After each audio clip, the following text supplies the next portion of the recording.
me, one of the best comfort foods I can come up with is a nice fresh risotto. I had the opportunity to learn how to make a lot of risotto during my time working in Italy, but in reality it's a simple dish to make. It doesn't require very many pans, the ingredients are minimal, and really you can make it in 20 minutes from start to finish. And that's about it.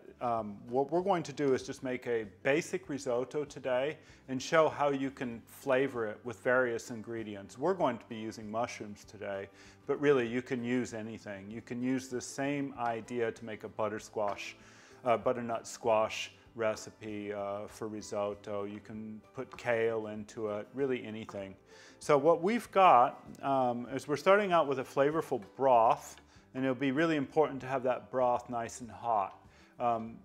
If you're making something special with a particular flavor, like mushrooms, for instance, go ahead and reconstitute a few dried mushrooms in your broth to give the broth a nice mushroomy flavor as well. The risotto rice that we have here is just arborio. There are 3 different kinds: Violona Nano, which is just the smallest kind. They just don't take very long to cook and they have the least amount of starch. There's Carnarole, there's Arborio, but really I just like the Arborio because it's really starchy. We're going to use a little bit of wine in this recipe, and we've pre-cooked the mushrooms. You can cook the mushrooms along with the risotto, or you can have your ingredients, your finished flavor ingredients already cooked and just incorporate them into the rice towards the end of the cooking process. And of course, just a nice onion or shallot at the beginning that we're going to cook. And we are going to use just a little bit of oil in this recipe as it's necessary for the rice to cook properly. Right. So in getting started, what you really want to do is get your pans hot right away. So we're going to just get those going. And just make sure your broth is nice and warm. Good. We're going to get our onion started.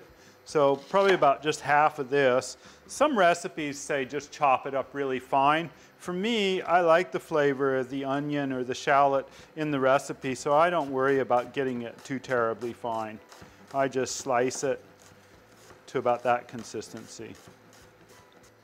Now normally with a risotto, the start of the recipe asks to cook the shallots or onion or even garlic in butter or oil. In our particular case, I'm going to start them dry because I don't want to cook the oil too terribly hot in a dry pan. I'm going to get those in there. Give it a pinch of salt just to get the water going on that, prevent them from sticking. And just over moderate heat, cook those for about 5 to 7 minutes until they soften. And then we'll proceed with the rest of the risotto recipe. As your onions are cooking here, you'll notice that they start to stick a bit. Go ahead and just add some of your broth that's nearby, just a spoon at a time, just to release them a little bit. And they take on that really lovely caramelized color, which is fantastic inside the risotto. So when we're just about ready to add the rice, we're going to add some fat. So what I'm going to do is I'm going to add the rice all at once, and then I'm going to add the fat afterwards. The fat is really, really important in the risotto process because it gives the kernels a coating, and it prevents all the starch from leaching out all at once, and it allows the process of making that creamy risotto to occur. So we get all of that rice in there. Give it a good stir. Move it around and get your oil in. That was about 1-2 spoonfuls of oil, and just make sure you turn it around to coat all of those kernels of rice.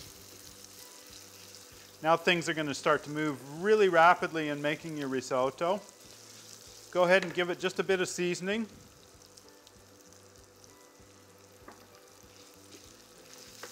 And we're going to add some wine. Now the wine is not 100% necessary. I think I like to add a little bit of wine. You can use champagne. anything that's going to add a little bit of acidity to the final product. It just gives a nice balance. You just add the wine all at once there. Make sure your temperature on your stovetop now is going to be relatively high. That just needs to cook rapidly. And as soon as most of that wine has evaporated, we'll just go ahead and start incorporating the broth. Right, that looks pretty good. You can even actually almost start to hear the oil sizzling, and that's exactly when we want to cool that down. Start adding your broth. And what we're going to do is just add 1.5 ladles of broth at a time. And with risotto, you have to keep that process up through the duration of making the rice. So that means about 14-15 minutes of standing here and just making sure the rice doesn't go dry, and just adding the broth slowly as it goes.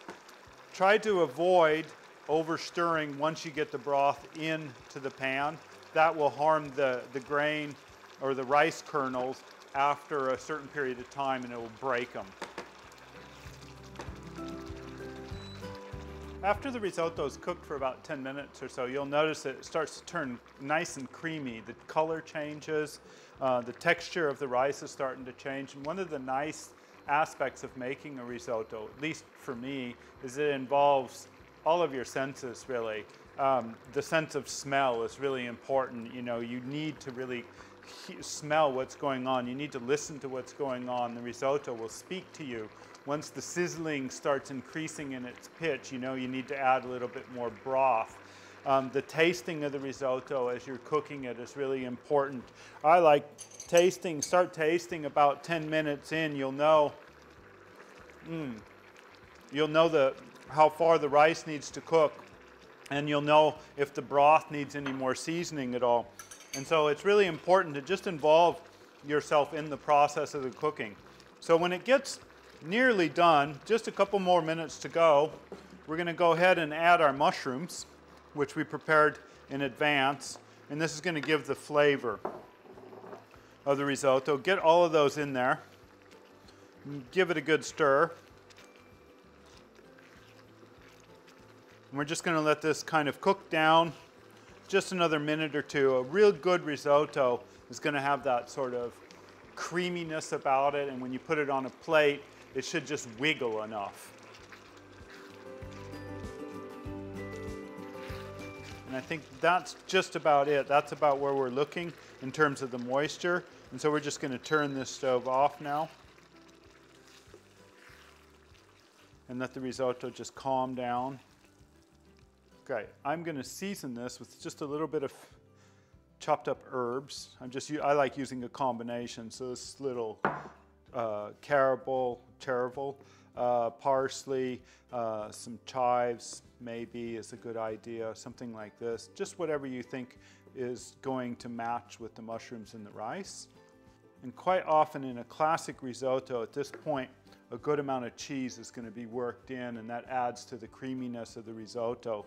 What I'm going to do in place of the cheese is I'm just going to sprinkle in a good amount of nutritional yeast and kind of work that through, which will replace the Parmesan cheese in terms of flavor and also lend a certain creaminess to the risotto.